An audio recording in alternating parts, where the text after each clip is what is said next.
জীবনে সফল হতে চাইলে গ্রাম ছেড়ে দাও, গ্রাম ছেড়ে দাও, ঘর বাড়ি ছেড়ে দাও, আত্মীয় স্বজন ছেড়ে দাও, বন্ধু বান্ধব ছেড়ে দাও। কারণ তুমি যার জন্য তুমি এত কিছু করছো, দিন শেষে যদি তোমার ক্যারিয়ার না থাকে, তোমার চাকরি না থাকে, এরাই তোমাকে বলবে তুমি কি পড়াশোনা করলে জীবনে। এই জন্য আজ থেকে এখনই তুমি তোমার গ্রাম ছেড়ে দাও, তোমার ঘর বাড়ি ছেড়ে দাও, আত্মীয় স্বজন বন্ধু বান্ধব ছেড়ে দাও, ছেড়ে দিয়ে নিজের ক্যারিয়ার আগে ডেভেলপ করো। তুমি যদি নিজের ক্যারিয়ারটা ডেভেলপ করতে পারো, তুমি তোমার আত্মীয় স্বজন বন্ধু বান্ধব পরিবার পরিজন বর্গ সবার জন্য অনেক কিছু করতে পারবে।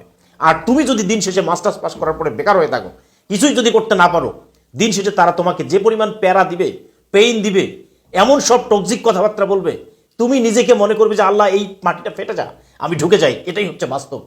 এই জন্য যদি ভালো চাও, তাহলে তোমার গ্রাম আগে ছাড়ো, বন্ধু বান্ধব ছাড়ো, আত্মীয় স্বজন ছাড়ো, এদের মায়া মহব্বত ছেড়ে দিয়ে জীবনে যদি ভালো কিছু করতে চাও, তাহলে বেশি মানুষের সাথে মিশতে হবে তোমাকে। তুমি জীবনে যত বেশি মানুষের সাথে মিশতে পারবে, তত বেশি তুমি তোমার জীবনকে উপলব্ধি করতে পারবে, তুমি বাস্তবতা বুঝতে পারবে। তুমি অনার্স পাস করেছো, মাস্টার্স পাস করেছো, তুমি কেন গ্রামে ঘুরো, তুমি কার জন্য ঘুরো, বন্ধু বান্ধব, আত্মীয় স্বজন। একটা জিনিস মনে রাখবে, তোমার ক্যারিয়ার না থাকলে দিন শেষে তারাই তোমাকে বলবে যে তুমি কি করলা জীবনে। এই জন্য প্রিয় পরিচয় ভাই বোন, জীবনে যদি ভালো কিছু করতে চাও, এই সব জায়গা ছেড়ে দিয়ে নিজের ক্যারিয়ারের জন্য এই জায়গাগুলো ছেড়ে নতুন পথের সন্ধান করো। গ্রাম ছেড়ে শহরে চলে যাও, সেখানে দেখো যে মানুষ কাকে বলে, জীবন কাকে বলে, তাহলেই জীবনে সফল হতে পারবে।